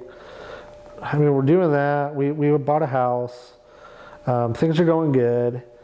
At this point, Ellie, when I FaceTime her, can say, I miss you, Dad. Come home. Miss ya. Holding up her little baby daughter, or her sister, excuse me. And I can see my wife in the background exhausted. Now she's taking care of 2 kids while I'm gone, having fun all over the place. And when you go somewhere 3 or 4 or 5 times, it kind of loses its luster a little bit. It's not that exciting. So I had this yearning now of like, am I becoming that absent father that I never wanted to be?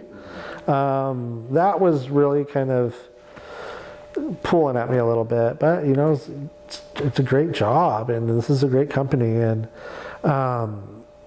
things started to change at the winery a little bit though. As they took on these new construction projects, there was more like pressure, I think, all around for everybody of, we have numbers we need to meet now to appease bankers, which we didn't have before.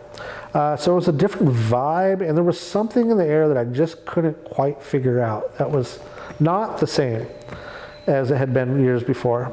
I didn't know what it was. I couldn't pinpoint it. And a good buddy of mine came to visit.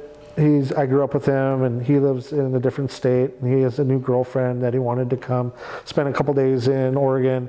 We were going to go to a duck game. I was going to use some time off, go to a duck game, hang out, just have a good time, take some time off.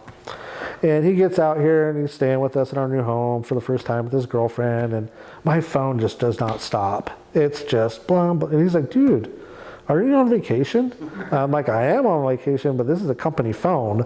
Like you're kind of obligated when it's a company phone, right? Like he's like, damn, dude, you're never like separated from your job? And I'm like, no, I'm not. And he's like, that sucks. And I was like, kind of does suck, you know? And I was getting all these texts about these petty things that really didn't matter. And I just decided, you know what, man? I'm so deep in this thing. I don't want to get any deeper. I'm just going to leave. I'm done. Like, I'm good. Everything, you know, it's better than when I got here. And so I quit. And, you know, I just quit. I was over it. I'm done. And I was at that point where, like, I need to do my own thing. I'm ready to start my own business. I didn't know what it was. I had met this guy in the Bay Area who was an importer, and he had a small import company. The wines were really esoteric, and they were all over San Francisco and the Bay Area. Pretty natural, right? And I forgot to mention that, like, I kind of got in this rabbit hole of natural wine while I was traveling to metropolitan areas, because you don't see it here. It's not here. It's in Portland, but nothing compared to San Francisco. And I was spending a lot of time at this natural wine bar called Terroir. They were big supporters of ours, and just trying these wines that were just not like nothing I'd ever had before, and also drinking a lot of European wine at restaurants and things like that I never had been exposed to, and really fell in love with European wines and wines of the Cowhorn's a natural wine. It's a native yeast fermented wine. It's a biodynamically farmed wine, and I would sell it that way when it was plausible. We didn't want to be known for it or as it, because we were a fine wine, you know. Can you be both? And I'm like, I think you can. And so I remember being in these places and being like, sucks we don't have it in Southern Oregon. Just because we live in a small town doesn't mean we shouldn't have access to cool things. I remember thinking that. And so anyway, I'm hanging out with this guy, and he's like, I'm ready to get into Oregon. And would you like to be my partner? And you can start importing these wines into Oregon. And I was like, that sounds pretty cool. I really like the wines. They're super esoteric. I definitely can't sell them in Southern Oregon. I probably can't sell them in Eugene. Guess what? I have to go to Portland all the time to sell them. I'm like, should we move to Portland? And my wife's like, no, we're not moving to Portland. And so I was like, okay, there's no outlets for these wines. I'd love to do it. Then I was like, maybe I can start a small little distribution company, pick up cool brands like 100 Sons or all these other little cool wines that don't really have representation around Oregon, and I can sell those and pick up enough to make it work. And I'm like, shit, we just don't have the outlets. And I'm like, you know what we need? Outlets. We need an outlet. We need to open a wine shop. And that's where the idea came for our wine shop. At first, I thought it had to be in Ashland. Ashland's a lot more people than Jacksonville. Jacksonville's very small. Ashland's more people, more forward thinking in that regard of natural centric, right? And I'm kind of looking for spaces and not really seeing anything. And I've never operated a winery. I don't really know what the hell I'm doing, to be honest with you. And we got a puppy, and we're living in Rouge at the time, which is on Upper Applegate Road, which is a very busy road. It's 55 miles an hour. You can't walk a puppy on that road. And so I drove into Jacksonville and parked right here.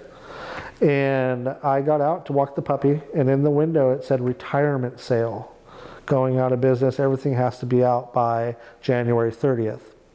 And my wife had shop, it was a dress shop called Tobiano that had been here for 26 years. And my wife had shopped here. We used to walk by and talk to the woman all the time because we lived up the street. And I come in and I said, wow, you're leaving. She said, yep, I'm done, I'm retiring. I said, well, the space is going to become available, right? She goes, yes. And I said, do you own it? She's like, no. And I said, can I get your landlord's phone number? And she said, sure. And she gave me the phone number. So I start walking Coach, our golden retriever, up the road. And I pick up the phone and I call this number. And it's this old woman on the other line. And she's like, thank God you called. I didn't want to have to deal with renting it out and all that stuff. Who are you and what do you got going on? And I'm like, well, my name's Josh, and I want to open a wine shop. And she's like, that is a dumb idea. She's like, Mr. Evans at the Jacksonville Inn has been there for years. He's got it on lockdown. And I'm like, no, that's going to be completely different. He doesn't even know these wines exist, right? She's like, well, I had to say that. I definitely wanted to let you know that. And she's like, where are you from? What do you do? And I said, I'm from Coos Bay. And she goes, my husband's from Coos Bay. Some of the best people I ever met in my life are from Coos Bay. And I go, yeah, but some of the worst people I've ever met in my life are from Coos Bay too. And she's like, okay, we need to talk. And so she's like, can you come over to my house? And so I think Kaylin and I go over there, and I think we brought the girls with us, like, as a way to show her that we're a family, right? And we go over there. She's just sweet woman. Her husband had passed, and she's a local philanthropist and likes to help people out. And she's like, okay, I want XYZ per month. And I was like, Kaylin, you drive over there? Because I was like looking up on my phone, like, how much are you supposed to pay for rent? We had no idea. And it seemed a little high what she said. She goes, I want XYZ for 1 year lease. And I was like, I can't do a 1 year lease and take this leap of faith. I need more stability than that. How about we pay you a little bit less, but we'll go for 3 years, and that'll give you, that stability. And she's like, okay, fair enough. Let's just shake on it. And I was like, no, we can't just shake on it. It's, it's our life. It's a business that we're trying to start. We're going to have you sign a lease. And she's like, well, I didn't shake on it before. I was like, well, it's 1993 when you leased it out last time. So we print off this generic lease at her house and fill it in, and it was on. And then we got the keys, and Donna's from Tobiano retired, and this place just needed a little bit of elbow grease. And we got the keys on January 30th, 2019, and then we opened mid-April of that year. That is quite a story to get here. Right. It's been a whirlwind, but... Go ahead, continue. Well, you kind of had an idea what we wanted it to be, right? I've been in 100 wine shops, and I would take a little bits. And also, those people working in those shops always were the happiest people. They really were. All across the country. It's just a certain thing, and it was cool. I always wanted to be that guy. So we figured that out. We kind of created a criteria for what we offer here. All the wines that we sell come from organic or biodynamically farmed vineyards. I think that's important with grape quality, right? You can't make good wine from shitty grapes. I developed this ethos about native yeast and bacteria through selling the Cowhorn wines and just drinking those wines and learning about them. I feel like so all the wines we sell are native yeast fermented wines. I think that's important. When we discuss terroir, we talk about elevations and soil types and sun exposures and people. We don't talk enough about bacteria and yeast, which are there in every vineyard in the world and have been for thousands of years. Pretty hard to make wine without them, unless you add something that you don't need to really add if you grow grapes ripe enough. So I feel that in conventional winemaking, and people are going to criticize this, and that's okay. This is my take on it. That when you gas your grapes to kill the bacteria and the native yeast, perhaps you sever the tie of terroir. Maybe you have, maybe you haven't. But I feel like And the best wines in the world are typically native yeast fermented wines. And a lot of places they've never swayed from, making wine in that manner. So that's my take on that. I think that creates an authenticity that you can't artificially create. Wines that are alive, wines with more emotion. All the wines we sell are family owned wineries, no corporate entities whatsoever.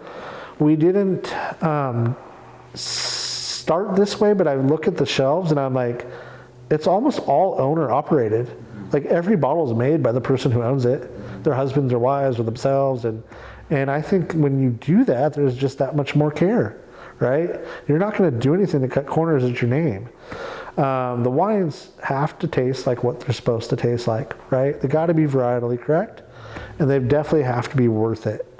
That's the key, right? So every time I hand somebody a bottle of wine in here, and a lot of people who shop here do not care about that ethos, right? But I do, and a lot of people do. Not everybody. They just want a good bottle of wine for a fair price and good service, and that's definitely what we pride ourselves on. If not over-delivering, that's the goal. Where's that wine that's $22 now that's going to be $35 in a couple of years and $50, the over-deliver? That's really the bread and butter of what we're trying to do here. But so Kaylin and I, we basically started with 50 cases of wine, and we self-procured probably 45 cases of those and bought 5 through like a delivery to our door, which isn't normal. That's what we wanted to do. We wanted to go create those relationships with people. And so, for example, the first time we went on a buying trip in the Willamette Valley, we reached out to these people at 100 Sons Winery, and they're like, why don't you just come to our house? And so they've never met us, and we've never met them.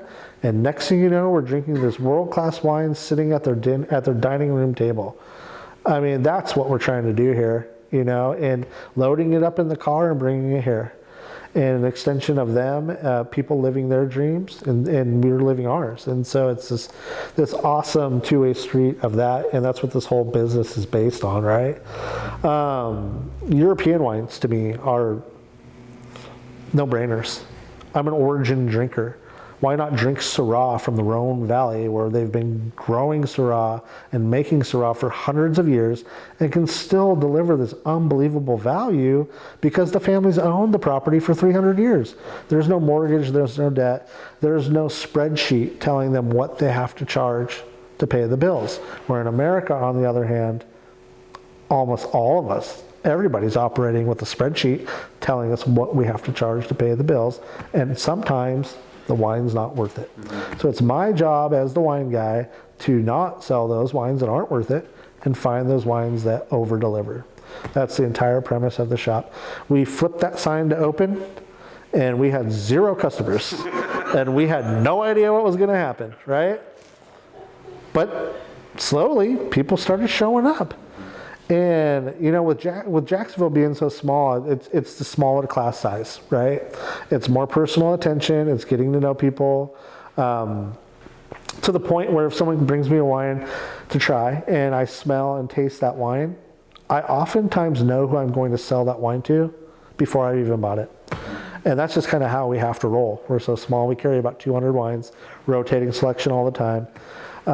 We don't feature local wines or sell any local wines, which has been somewhat controversial to some people, and I understand that. But if you look at what we're trying to do, I feel that like every single outlet in Southern Oregon sells the exact same thing. It's fairly homogenized. There's only a handful of distribution companies that service the area. Typically what people buy or what they're out schlepping, and then they fill it in with local wines.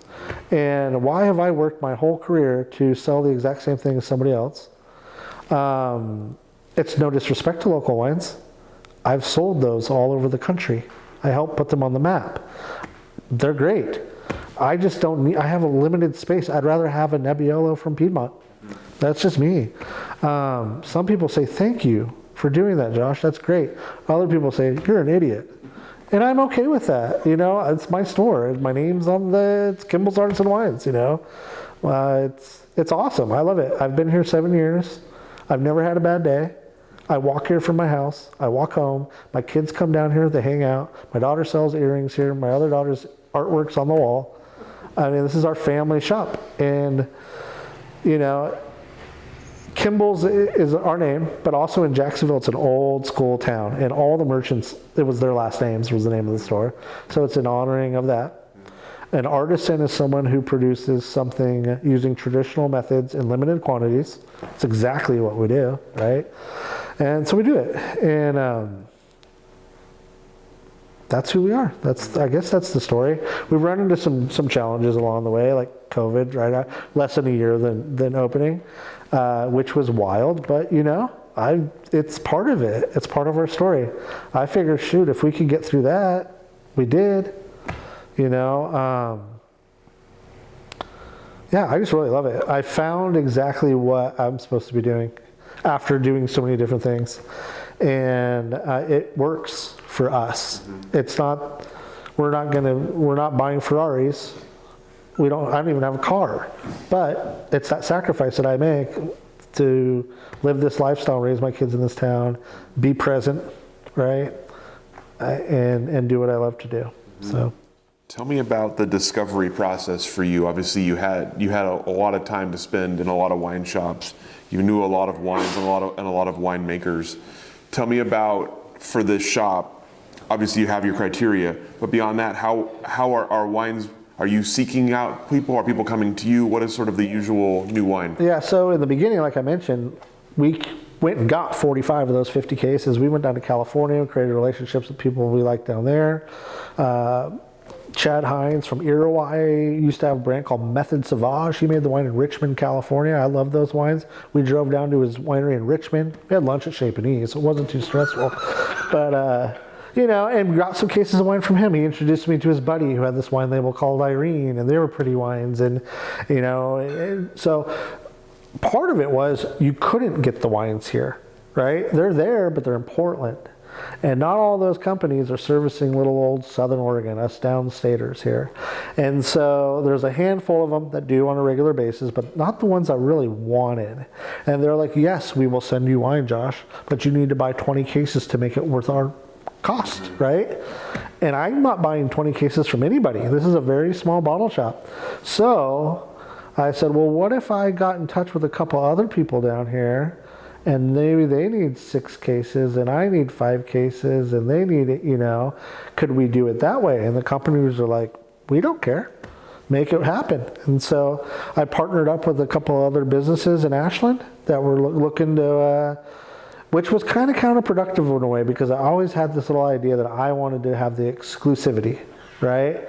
And so, but in order to make it happen, it's not my wine. I don't, and I want these people to be successful. So I kind of talked myself out of that and was like, hey, let's work in conjunction. Let's get these wines down here. Then we have them. Then we're better, or different, right? And it worked. And so once a month we would pool together, we'd put these orders together, they'd truck these, and multiple companies would work together too, where you would have one distributor bringing the wine to the other distributor, and then it was really cooperatively and organically rewarding. Mm-hmm. Now, almost all those companies have a sales representative here that they didn't have before, because there's value here now.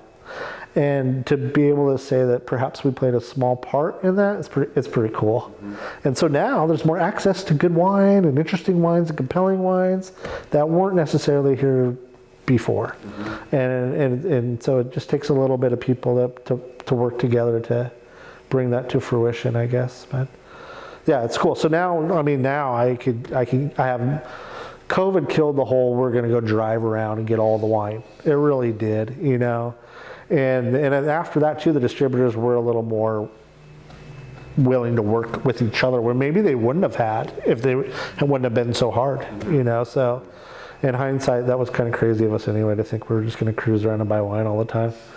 Just try to expense everything.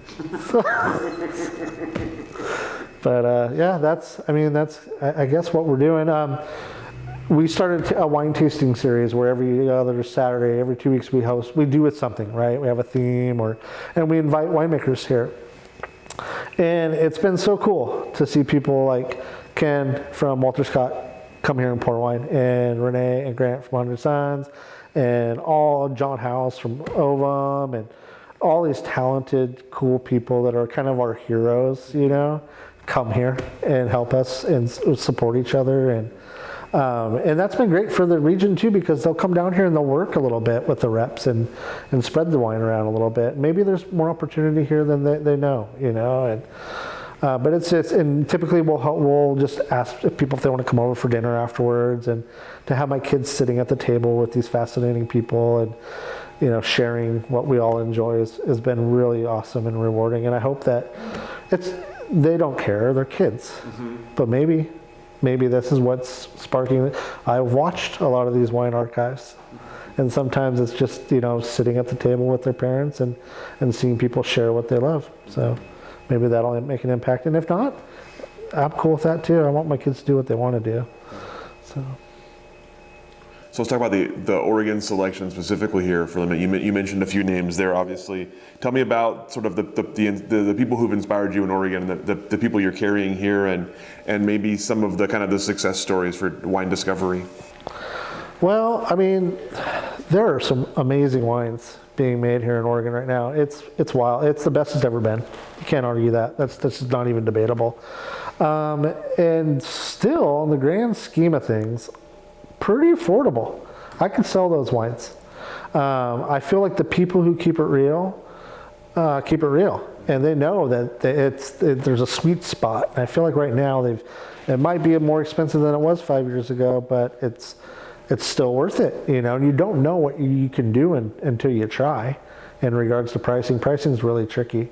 I remember one time Calhoun wanted to raise the price of Syrah from $35 suggested retail to $45. And as a salesperson, I was the one that was like, no, that makes it harder. But guess what? I was wrong. It actually made it easier to sell because people assume that it's a better wine because it's a little more money. We like to find like the people before kind of they get found. It's kind of getting harder to do that. But we just like real people who are living their like dream. Like that's super important. I work for the people that are the absentee finance person that has a winery, but is that their dream? Maybe not, but when it's blood, sweat, and tears, I think it makes a difference. You can taste it. It's more authentic. There's enough of those people, and the pioneers. You got to respect that. People like John Paul Cameron and the folks at Irie Vineyards. And I mean, man, what they've been through and all the risks they took to do this, I wouldn't be sitting here today without them. And so it's a respect thing in that regard. Like they deserve that space, right? I don't know. It's just, I gotta like who makes the wine. I gotta like the wine. Luckily for us, there's a lot of people out there that are cool people, that are dedicated people, who are not cutting corners, who are doing things the right way, and that's definitely what we want to work with.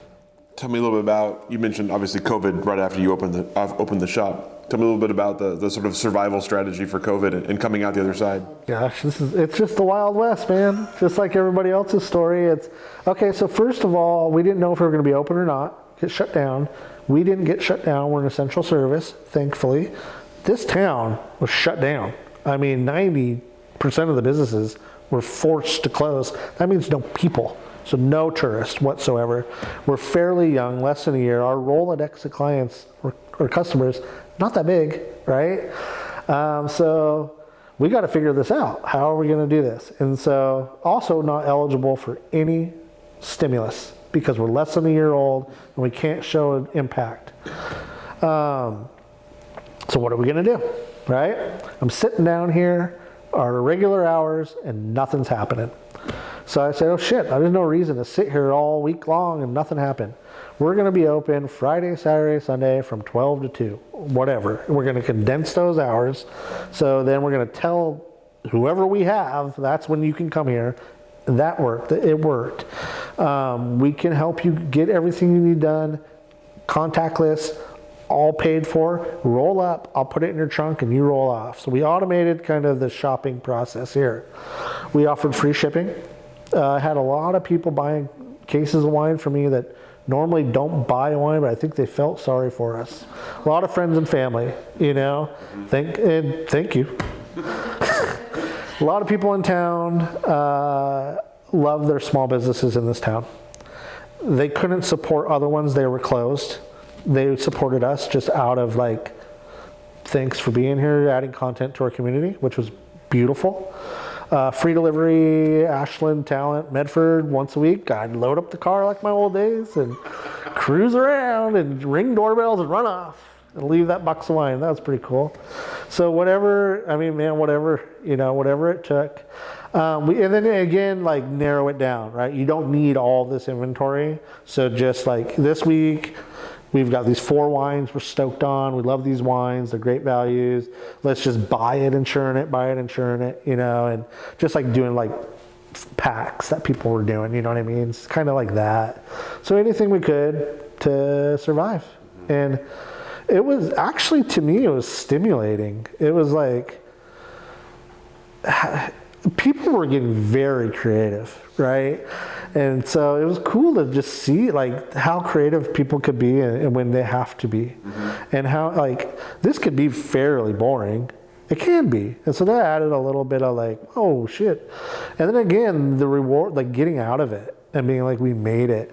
Like what could really do, hopefully there's nothing else in our tenure that challenges us to that impact, right? Like, so, I don't know, it was just wild, man. But we did it. People, you know, if you like to drink wine and you like to cook and you couldn't go to a restaurant, you're going to do it at home, and you're getting free checks in the mail from the government to stimulate the economy. So it worked out really well for us, actually. So it did, but we had to do it. You do see people sitting around not doing it, and I mean, I don't know where they're at, you know. So that's what we did. It was scary, it was wild, you know. We were actually in Portland, going to the Wild Bunch, the very first one, which was a wine tasting event, and we're on the way there, and we're listening in the Uber to the radio about the first, you know, Washington State COVID thing. And at Wild Bunch, they flew in all these people from around the globe, and you're spitting wine in a cup, and you're dumping it in these garbage cans as you go along. Super spreader. It was definitely a super spreader event, you know, but no offense to the Wild Bunch folks. It was a good event, but I mean, that's just, you know, like, I don't know. It's just a blur. And then trying to raise kids and homeschooling on top of that. So I don't know how my wife did it. You know, I could go play around with selling wine, but she's the one that had to really buckle down and figure out how we're going to, you know, get these kids educated while things weren't educating. So let's look ahead a little bit. Tell me about the growth of the shop, where it's at now, what you want to do that you haven't done, or what's kind of on your horizon. Yeah, we're trying to source a little bit higher end wine. We've always been so price conscious, right? Like I talked about over delivering all the time. But the reality is we have access to pretty much anything that's available on the market. And I feel like we've shot ourselves in the foot in the past by not having enough of that for certain people. So that's been something we looked at the numbers in regards to margins. And the reality is when we sell a bottle of wine for $20, potential profit there's like $4 or $5. Fees through Square and processing cut into that, discounts cut into that. That's not going to cut it, right? We're not in a metropolitan area where we're selling hundreds and hundreds of bottles a day. We need to maximize every bottle. So that's been an emphasis on the higher end wine and not being like afraid to have it or try to sell it. We're opening more of it at our tastings, right? You can come here and taste a wine that's over $100 in one of our bi-weekly tastings. We charge you $10 to taste. And we waive the fee if you buy any bottle of wine. So we're doing that now. People are like, oh, some people get it the wrong way. Like, oh, I would never pay $100. But part of it's like, when would you have the opportunity to try that wine? It's actually pretty nice of us to do that, and I think the best way to do it is get it in their mouths too. So that's been really fun. We're branching out. We're doing a little bit of off-site events with the chef that we love, doing some private things there. Lots of opportunities to do things, but again, I always feel like if it's not broke, don't try to fix it. You know, we're just getting better at and being more patient. Not getting down and out if the day doesn't go that great, because the next day could be fantastic. I had one of my first days open, one of the local guys who's owned a business in this town for 20 years came here and he goes, look, man, don't get discouraged. One day you're going to do $20, the next you might do $2,000. You know, that's just the way it is. And learning retail, and just trying to like now, so tariffs, we haven't talked about that. Prices are going up. That wine that I loved that was $28 might be $36 now, or $38, or even beyond that. Is it still worth it, right? Sometimes yes, sometimes no. But being able to identify that, figure that out, and then where is the one that's still behind, right? Where is the one that's now 24, that's should be 35? They're still there. That's my job. And I love that part of it, is the endless pursuit. People ask me all the time, what's your favorite wine? My favorite wine is the one I don't know about yet. It's the one I discover next week until the next, you know, and that's the truth. That's how we roll here. And just, I love the intimate aspect of business. And like this time, that's not a real thing, right? We're buying things online. Like there's no interaction. And I was talking to another Andrew Turner last week from Valley Wine Merchants. I woke up at 4:30 in the morning and I drove to Portland to taste the new Walter Scott wines with Ken in Portland at a release thing. And I've known Andrew. Andrew was one of my inspirations when I used to sell wine. He's always has a big smile on his face. And he said, yeah, man, how's it going? We're talking. And he's like, people trip out that I remember what they bought a year ago. And I was like, I do the exact same thing. That's why they shop with us. And he's like, I think that people are going to want more of that as time goes on. And that's exactly what we want to be. We don't even have a website. We don't have an online store. I could. What's crazy is we have a wine club, but I keep it super small. Like my whole career has been grow these things, but I don't want it to lose the intimate aspect that it has and the trust that people put into like why they joined it. And every year we're like, first of the year we do our synopsis of what are we going to do better this year? We're going to grow the wine club. I never do it. Nobody ever quits. But like it doesn't make us any money. But I like to find these little gems and like that I can't get more than 2 cases of. I just can't. So it's just weird to me though, like honestly, it's counterproductive to everything I've always done. But it's mine, and I guess I don't know, this is weird. I can't really figure out why I'm doing that. But overall, this community is great. I mean, it's been so supportive. And it's a tourist town too, so we're able to capitalize on that. We're not going to, we're not leaving. We're not looking for another store or expanding, right? Like, this is enough. It's just about like getting better, trying not to screw it up. You know, really. It's just wine. But I can see over time, like just, I don't know, I describe it as like, I like to go have a Guinness on Sundays. And where I go, they know that, and I sit down, and by the time, like, they have it pouring when I walk in. And that's how I want, and I like that feeling, you know? And nobody's ever been here other than me. My wife, she works here as well. But, I mean, we're never going to have an employee. We don't plan on it. And where else does that really happen? I mean, not very many places. I asked Andrew, are you going to have an employee? No. You know, that's what separates us. That's what, you know, we know every bottle, we know every person. I don't want that disappointment, because sometimes when I go to a place the bartender doesn't know I like my Guinness, I'm like, damn it. You know, it's just that simple, right? Familiarity is so. Small business in America it's a beautiful thing. It's the backbone of America. If you can support your small independent shops and restaurants, and do it. I mean, before there's going to be an end. I don't know when, and I hate it when I love a place and then they're gone, and I'm like, shit, I didn't go there enough. Things change. So if you have a place you like and you want to support, go do it. You know, that's, as a small business owner, I think that's it. You know, it's old fashioned. This is just, it's just buy and sell week to week and collecting emails. Would you like, if they don't buy anything and they give me their email, that's a victory, an opportunity. and not asking for it's silly. And I mean, I don't even have a database. I have an Excel sheet and Gmail, but we can manufacture sales when we need to, if we want to. We never take advantage of that.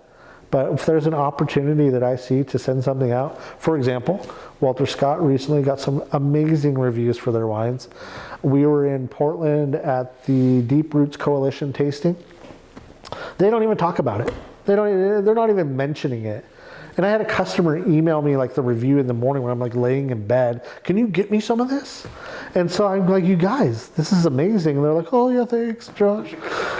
And I'm like, can I get some of this? And they're like, it's going quick. And I'm like, and they're like, yes, we will set. How much do you want? We'll set XYZ aside for you. I came back. I drafted this compelling email that was from the heart because I was so damn proud of them. And we sold all of it, and it was thousands of dollars. It took me a half an hour. If I didn't do that, no thousands of dollars.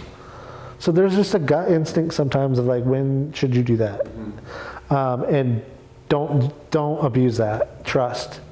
So that when someone opens something that I sent, it's real. I'm on email lists of some of my favorite wine shops in the country that I adore. I don't even open them because they send too many. So.